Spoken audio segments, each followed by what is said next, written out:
விருட்சங்களின் கனியிலும் தசமபாகம் எல்லாம் கர்த்தருக்கு உரியது, அது கர்த்தருக்கு பரிசுத்தமானது. பாருங்க, இங்க என்ன செய்கிறார் இந்த ஆண்டவர்? நியாயப்பிரமாண காலத்திலும் என்ன செய்தார் ஆண்டவர்? இந்த கோட்பாடை கொண்டு வந்துட்டார். அப்ப இந்த கோட்பாடை மீறுகின்ற பொழுது குறவு தாழ்ச்சி என எல்லா மனுஷன் ஆட்டோமேட்டிக்காக இயங்கி விடுகிறது. புரியுங்களா? இந்த பிரமாணத்தை நீங்க கை கொள்ள என்ன செய்றீங்க? ஆட்டோமேட்டிக்கா தரித்திரம் என்ற அந்த மிஷின் என்ன செய்யுது? ஆட்டோமேட்டிக்கா என்ன ஆயிடுது? அது இயங்க ஆரம்பிச்சிடும். புரியுங்களா? 35 மார்க் எடுத்தாலே நீங்க என்ன செய்யல? ஆட்டோமேட்டிக்கா என்ன செய்யணும்? ஃபெயில் தான்.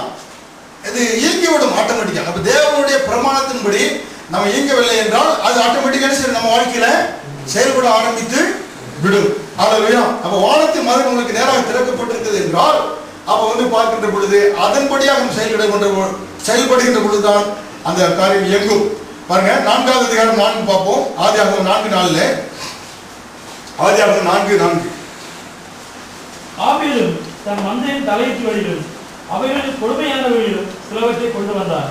ஆபேலையும் அவன் காணிக்கையை கர்த்தர் அங்கீகரித்தார். பாருங்க, தேவன் God acknowledge Abel offering. பாருங்க, ஆண்டவர் ஆபேலுடைய காணிக்கையை அங்கீகரித்தார். அப்ப ஆபேல் காயின் இந்த தசம காரியங்களை தன்னுடைய தகப்பன் மூலமாக அவர்கள் கற்றுக்கொண்டார்கள். புரியுங்களா? ஆதாம் மூலமாக.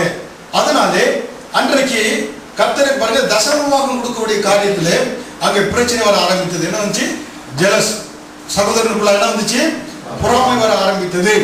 ஆனால் இங்கே ஆபேல் கர்த்தருக்கு தசமபாகத்தை செலுத்தினான். கர்த்தர் அதை அங்கீகரித்தார். காயின் கர்த்தருக்கு தசமபாகத்தை செலுத்தவில்லை, அது அங்கீகரிக்கப்படவில்லை. ஹல்லேலூயா. அதனால தசமபாகத்தின் மூலமாக மனித வாழ்க்கையிலே முதல் கொலை உண்டானது என்று பார்க்கிறோம். ஹல்லேலூயா. ஏன் ஆபேலுடைய காணிக்கை மட்டும் அங்கீகரித்தார் என்றால் ஆபேல் தேவனுடைய பிரமாணத்தின்படி என்ன செய்தான்? தசமபாகம் கொடுத்தான். அதனால என்ன செய்த? ஆண்டவர் அதை அங்கீகரித்தார் என்று நம்ம பார்க்கிறோம். ஹல்லேலூயா. அப்ப பார்க்கிறோம். அப்ப ஆதாம் கர்த்தருக்கு என்று தசமபாகம் செலுத்தினார். அவருடைய பிள்ளைகளாகிய ஆபேல் காயின் பார்க்கின்றோம். ஆபேலுடைய காணிக்கை அங்கீகரிக்கப்படுகின்ற பொழுது அந்த தசமபாகம் கர்த்தர் செலுத்தி அதை ஆண்டவர் அங்கீகரித்தார் என்று நம்ம பார்க்கிறோம். மூன்றாவதாக நம்ம பார்க்கின்ற பொழுது ஆதியாகமம் 14:20 பார்க்கின்ற பொழுது ஆதியாகமம் 14:20 பார்த்தோம் என்றால் ஆதியாகமம் 14:20 உன் கையில் ஒப்பு கொடுத்த உன்னதமான தேவனுக்கு ஸ்தோத்திரம் என்று சொன்னார். இவனுக்கு ஆபிரகாம் எல்லாவற்றையும் தசமபாகம் கொடுத்தார். பாருங்க, ஆபிரகாம் சோதோம் குமோர பட்டணத்தை, லோத் இருந்த பட்டணத்தை 5 ராஜாக்கள் சண்டையிட்டு கொள்ளையடித்து சென்றார்கள். தன்னிடத்தில் இருக்கிற 300க்கு அதிகமான வேலையாட்களோடு சென்று அவர்களோடு வெற்றி பெற்று திரும்பி கொண்டு வருகிறான். யார் திரும்பி கொண்டு வருகிறார்? ஆபிரகாம் திரும்பி கொண்டு வருகிறார். அப்பொழுது அவருக்கு நேராக அவர் எதிர்கொண்டு மெல்கிசேதேக் என்ற பிரதம ஆசாரியனுக்கு, மெல்கிசேதேக் என்றால் அவருடைய வம்ச வரலாறே கிடையாது. வேதத்தை எடுத்து பார்த்தீங்கன்னாக்கா அது ஒரு தேவனை போல்தான், தேவ தூதனை போல்தான் அவர் இருக்கிறார். அவருக்கு ஒரு தகப்பனுடைய வம்சம் இல்லை, தாய் வம்சம் எதுவுமே கிடையாது மெல்கிசேதேக்கு. அந்த மெல்கிசேதேக் முறையின்படியாக கிறிஸ்துவை ஒப்பிட்டு சொல்றாங்க. ஏனென்றால் மெல்கிசேதேக்குடைய எந்த சரித்திரம் அந்த இடத்துல கிடையாது. அந்த மெல்கிசேதேக்கு ஆபிரகாமை எதிர்கொண்டு போய் அப்பமும் திராட்சரசமும் கொடுக்கிறேன். அப்பமும் திராட்சரசம் கொடுத்த அந்த மெல்கிசேதேக்கு ஆபிரகாம் என்ன செய்தான்? தன்னிடத்தில் கொண்டு வந்த எல்லாவற்றையும் என்ன செய்தான்? தசமபாகம் கொடுத்தான் என்று பார்க்கிறோம். இன்றைக்கு நம்ம அப்பம் திராட்சரசம் எடுக்கிறோம். ஆபிரகாமை போல அந்த இடத்துல நம்ம செய்யலாம் வேதவசனத்தின்படியாக நம்ம தசமபாகம் கொடுக்கலாம். அப்ப பார்க்கிறோம் இந்த காரியத்திலே ஆபிரகாமுக்கு யார் சொல்லிக் கொடுத்தது தசமம் கொடுக்க வேண்டும் என்று? நியாயப்பிரமாண காலத்தில் தான் கர்த்தர் சட்டங்களை கொடுத்திருக்கிறார். ஆனால் நியாயப்பிரமாணத்துக்கு முன்பாக ஆபிரகாமுக்கு யார் சொல்லிக் கொடுத்தா? ஆண்டவரே சொல்லிக் கொடுத்தார். ஆதாம் மூலமாக ஆபேல் மூலமாக இவன் கற்றுக்கொண்டிருக்கிறான். புரியுங்களா? அப்ப ஆபிரகாமுக்கு தெரிகிறது நியாயப்பிரமாணம் காலத்துக்கு முன்பாக இருந்து வாழ்ந்த ஆபிரகாம் என்ன செய்தாரு? தசமபாகம் கொடுத்தார் என்று நாம் பார்க்கிறோம். ஏனென்றால் அவர் விக்கிர ஆராதனை வணங்கி கொண்டிருந்தவர். யாரு? ஆபிரகாம். ஏன்னா அவங்க தகப்பனார் செய்தார் விக்கிரங்களை செய்து அவர் விட்டு கொண்டிருந்தான்னு சொல்றாங்க. அப்படிப்பட்டவருக்கு தசமபாகம் கொடுக்க யார் சொல்லிக் கொடுப்பா? கர்த்தரே சொல்லிக் கொடுத்திருப்பார். அல்லேலூயா. இன்னைக்கு சபைக்கு வர்றீங்க, புரியுங்களா? சபையில உங்களுக்கு காரியங்களை குறித்து நம்ம சொல்லிக் கொண்டு இருக்கிறோம். அப்ப ஆபிரகாமுக்கு தேவனே சொல்லிக் கொடுத்தார் என்று பார்க்கிறோம். மத்தேயு 23:23 பாருங்க. மத்தேயு 23:23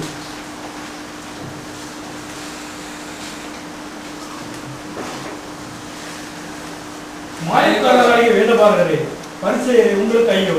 நீங்கள் ஒத்தகமிலும் வெந்தயத்திலும் சீரகத்திலும் தசமபாகம் செலுத்தி நியாயப்பிரமாணத்தில் கற்பிக்கிற விசேஷித்தவைகளாகிய நீதியையும் இரக்கத்தையும் விசுவாசத்தையும் விட்டுவிட்டீர்கள். இவைகளையும் செய்ய வேண்டும், அவைகளையும் விடாதிருக்க வேண்டும். பாத்தீங்களா? அப்ப இயேசு கிறிஸ்து நாட்கள்ல கூட தசமபாகம் என்ன செஞ்சாங்க? செய்தார்கள். வெந்தயத்தில் கூட, சீரகத்தில் கூட, மசாலாவில் கூட என்ன செஞ்சாங்க? தசமபாகம் கொடுத்தார்கள் என்று பார்க்கிறோம். ஏதேன் தோட்டத்தில் கொடுக்கப்பட்டது, ஆபேல் ஏபால் கொடுத்தார்கள், ஆபிரகாம் கொடுத்தான் என்று நம்ம பார்க்கிறோம். அதுக்கப்புறமாக நம்ம பார்க்கிறோம் இங்கே இயேசு கிறிஸ்து நாட்களில் கூட அன்றைக்கு இந்த ஜனங்கள் நியாயப்பிரமாண சட்டத்தின்படியாக கொடுத்தார்கள் என்று நம்ம பார்க்கிறோம். புதிய ஏற்பாட்டில் வருகின்ற பொழுது எபிரேயர் 7வது அதிகாரம் 8வது வசனத்தில் பார்க்கின்ற பொழுது எபிரேயர் 7:8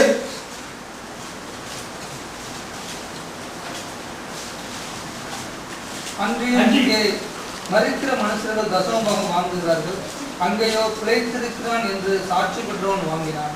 பாருங்க என்ன சொல்லப்படுறா, இங்கே என்ன வந்து மரிக்கிற மனிதர்கள் தசமபாகம் வாங்குறாங்க, அங்க என்ன வந்து அப்பனா அங்கே ஆபிரகாம் வாங்கினான். அதான் அங்க சொல்றாரு, அங்கே அண்ணன் வந்து ஆபிரகாம் மெல்கிசேதேக் இடத்துல தசமபாகம் வாங்கினான். இப்பொழுது இந்த ஆசிரியர் சொல்றாரு, இங்கே என்றால் இந்த நாட்களிலே நான் இருக்கிற இந்த இடத்துல மரிக்கிற மனிதராக நாங்கள் மனிதர்கள் என்ன செய்றாங்க? தசமபாகம் வாங்குறாங்க. தேவனுடைய அந்த ஊழியர்கள் வாங்குகிறார்கள் என்று சொல்லக்கூடியவராக இருக்கிறார் என்று நம்ம பார்க்கிறோம். ஹல்லேலூயா.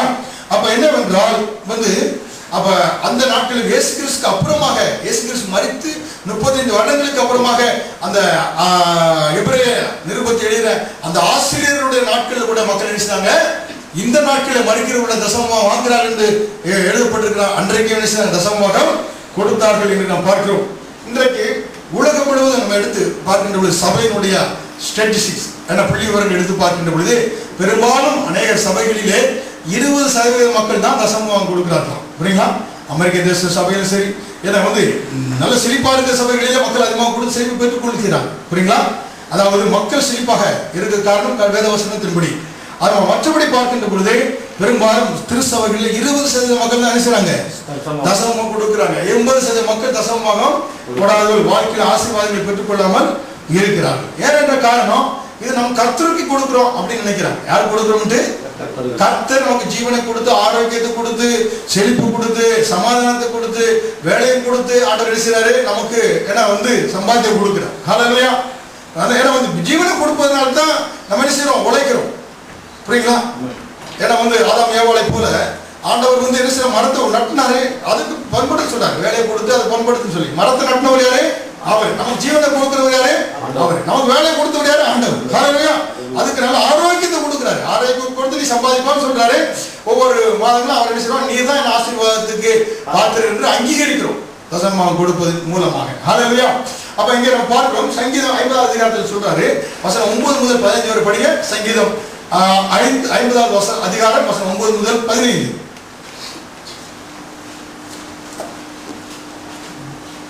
உன் வீட்டிலிருந்த காளைகளையும் உன் தொழுவத்திலிருந்து ஆட்டுக்கடாக்களையும் நான் வாங்கிக் கொள்வதில்லை. சகல காட்டு ஜீவன்களும் பர்வதங்களின் ஆயிரமாய் திரிகிற மிருகங்களும் என்னுடையவைகள். மலைகளில் உள்ள பறவைகள் எல்லாம் அறிவேன். வெளியில் நடமாடுகிறவெல்லாம் என்னுடையவைகள். நான் பசியாயிருந்தால் உனக்கு சொல்லேன், பூமியும் அது நிறைவும் என்னுடையவைகளே. பாருங்க, ஆண்டவர் இடத்துல ஷார்டேஜ் ஆஃப் மணி என்பது கிடையாதுங்க. எந்த காரியத்தில் என்ன இருக்கு? ஆண்டவர்கிட்ட ஷார்டேஜே கிடையாது. ஏனென்றால் நாம் தசமபாகம் கொடுக்கவில்லை என்றால் ஆண்டவருக்கு ஒன்றும் கிடையாதுங்க. அனைவரும் நினைக்கிறாங்க கர்த்தருக்கு தான் நஷ்டம்ட்டு. கர்த்தருக்கு என்ன சொல்றாரு? நான் பசியா இருந்த ஓட்ட கேட்க மாட்டேன். வானத்திற்கு திரிகிற ஏன்னா ஆடு மாடுகள் எல்லாம் வந்து என்ன வந்து மரங்கள் எல்லாமே என்று என்னுடையதா இருக்கிறது. நான் பசியா இருந்தால் உன்னிடத்தில் நான் கேட்க மாட்டேன் என்று ஆண்டவர் இங்கே சொல்லுகிறார். ஹல்லேலூயா. அப்ப தசமபாகம் கொடுக்காத போது இழப்பு யாருக்கு? நமக்கு தான் இழப்பு, கர்த்தருக்கு இல்லை. ஏனென்றால் அந்த பிரமாணத்தை நாம் இயக்கி விடாமல் விட்டு விடுகிறோம். ஹல்லேலூயா. தேவனுடைய பிரமாணங்களை மீறினால் எப்படியோ அதை போல நாம் விசுவாசம் வைத்து அவரிடத்தில் கொடுக்காத பொழுது என்னன்னாக்க நமக்கு வந்து இந்த ஆசீர்வாதங்களுக்கு தூரமாக போய் விடுகிறோம். ஹல்லேலூயா. தேவன் என்ன சொல்கிறார்னாக்க இதன் மூலமாக எனக்கு கிடைச்சத சோதித்து பாருங்கள் என்று சொல்கிறார். ஹல்லேலூயா. என்ன இதன் மூலம் டெஸ்ட் பண்ணி பாருங்க. வேற எந்த இடத்துல ஆண்டவர் சொல்லல, இதன் மூலமாக டெஸ்ட் பண்ணி பாருங்க. உங்களுக்கு நேராக வானத்தின் பலகைகள் தசமபாகம் கொடுக்குறீங்க, கொடுத்து மட்டும் இல்ல சில காரியங்கள் அடைக்கப்படுகிறது. அதெல்லாம் விரிவாக பார்க்க வருகிற நாட்களை பார்க்க இருக்கிறோம். ஹல்லேலூயா. அப்ப கர்த்தர் இது மூலமாக இந்த பிரமாணத்தின் மூலமாக என்ன செய்ய சோதித்து பார், உனக்கு நேராக மதகுகள் திறக்கப்படும் என்று சொல்லுகிறார். ஹல்லேலூயா. அப்படி என்றால் இந்த பிரமாணத்தின்படி நீங்க இயங்குகின்ற பொழுது உங்களுக்கு நேராக மதகுகள் திறக்கப்பட்டிருக்கும். மதகுகள் திறக்கப்படுகின்ற பொழுது there is no room problem, பிரச்சனை வருகிறது. என்ன வருகிறது? உங்களுக்கு நேராக மதகுகள் திறக்கப்படுகின்ற பொழுது பிரச்சனை வருகிறது. என்ன பிரச்சனை வருது? ரூம் இல்லைங்க. கர்த்தர் கொடுத்த ஆசீர்வாதத்தை புடிச்சு வைக்கிறதுக்கு என்ன இல்ல, இடம் இல்லை என்ற பிரச்சனை வருகிறது. எத்தனை பேர் இந்த ப்ராப்ளத்தை வாழ வேண்டும் விருப்பப்படுறீங்க?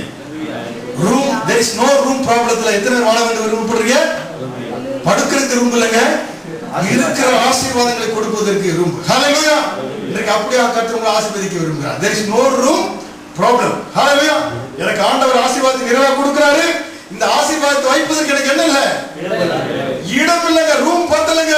இன்னும் பலத்தை வாங்க போற, அதுல என்ன செய்யப்படுற ஆசீர்வாதங்களை நான் சேர்த்து வைக்க போகிறேன் என்று பார்க்கிறேன். ஹல்லேலூயா. அதனால கர்த்தர் அப்படியா கொடுக்கின்ற பொழுது அம்மிக்கு குழிக்கு சரிந்து விடும்படியாக ஆண்டவர் உங்க வழியில கொட்டப்படும் என்று சொல்லுகிறார். ஹல்லேலூயா. வானத்தின் மதகுகள் நமக்கு நேராக லிவிங் அண்டர் ஓப்பன் ஹெவன், ஏன்னா அதற்கு நேராக நமக்கு வாழ வேண்டும் என்று கர்த்தர் பிரியப்படுகிறார். அதனால பாருங்க, அநேக காரியங்கள் நமக்கு அடைக்கப்படுகிறது. இருந்தாலும் இந்த முதல் காரியமாகிய இந்த தசமமாக கொடுக்கின்ற பொழுது நமக்கு என்ன செய்கிறதுனாக்க, ஏன்னா நோ ரூம் ப்ராப்ளம். புரியுங்களா? இந்த நோ ரூம் ப்ராப்ளம் என்ன ஆகுது? Good problem. சொல்லுங்க, no room problem is good problem. No room problem is good problem. இடம் கொள்ளாமல் போகும், எனக்கு சேர்த்து வைப்பதற்கு இடம் இல்லை என்று சொல்லக்கூடிய இந்த பிரச்சனை பெரிய பிரச்சனை, எனக்கு பெரிய ஒரு நல்ல பிரச்சனை, பெரிய பிரச்சனை இல்ல, நல்ல ஒரு பிரச்சனையாக இருக்கிறது. ஹல்லேலூயா. கர்த்தர் நல்லவர். ஹல்லேலூயா. அவன் இப்படியாக விசுவாசிக்க வேண்டும். ஹல்லேலூயா.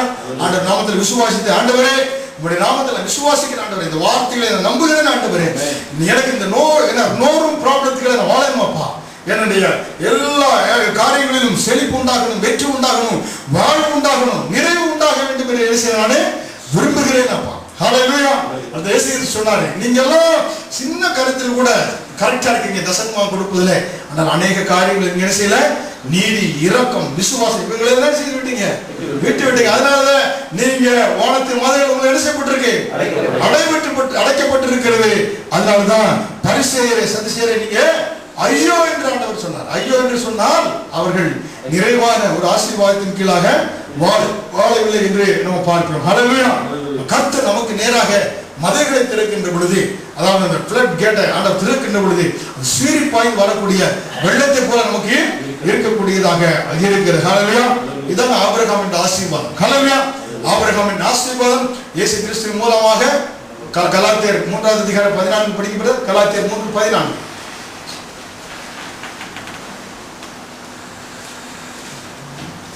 ஆபிரகாமுக்கு உண்டான ஆசீர்வாதம் கிறிஸ்து இயேசுவினால் புறஜாதிகளுக்கு வரும்படியாகவும் ஆவியை குறித்து சொல்லப்பட்ட வாக்குத்தத்தத்தை நாம் விசுவாசத்தினாலே பெரும்படியாகவும் இப்படி ஆயிற்று. பாத்தீங்களா, ஆபிரகாம் அன்றைக்கு இருந்த நாட்களில் அவர் பில்கேஷப்பர் வாழ்ந்திருக்கான். ஹல்லேலூயா. அவருடைய சுவாஸ்தி பூமியை தாங்க முடியாதாக இருந்திருக்கிறது. ஹல்லேலூயா. இன்றைக்கு கர்த்தர் தேவனுடைய ஆசீர்வாதங்கள், ஏன்னா அந்த ஆசீர்வாதம் என்ற வெள்ளத்தின் கீழாக வெள்ளத்துடைய மதகுகள் உங்களுக்கு நேராக திறக்க வேண்டும் என்று கர்த்தர் பிரியப்படுகிறார். ஹல்லேலூயா. ஏன்னா எத்தனை பேர் இந்த வெள்ளத்துடைய மதகுகள் என்ன உங்களுக்கு நேரம் திருப்பப்பட வேண்டும் என்று விரும்புறீங்க, விசுவாசிக்கிறீங்க? உங்களுக்கு நேராக வானத்தின் மதகுகளை கர்த்தர் திறந்து, ஏன்னா இந்த நோரும் ப்ராப்ளம் இருக்கும்படியாக அப்படிப்பட்ட ஒரு வாழ்க்கை வாழ கர்த்தர் உங்களுக்கு உதவி செய்வார். ஹல்லேலூயா. ஹல்லேலூயா.